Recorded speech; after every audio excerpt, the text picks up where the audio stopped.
keçmisən, mən atmışam qəmxana. Sən kimi şairə, mən olmaram həmxana. Adəlisən tanırsan, diniyə deyəm meyxana. Mən bu sözü Orxana mən bu sözü Orxana dönə tapşırmışam. Ama yaxşı deyil meyxana, dönə tapşırmışam.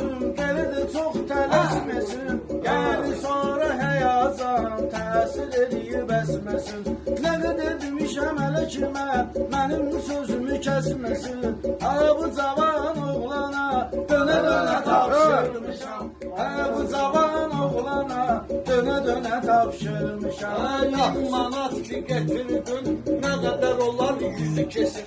Ola bilər ki öyrəşib, gəlir sıxır sözü kesir. Ola bilər ki öyrəşib, gəlir sıxır sözü kesir.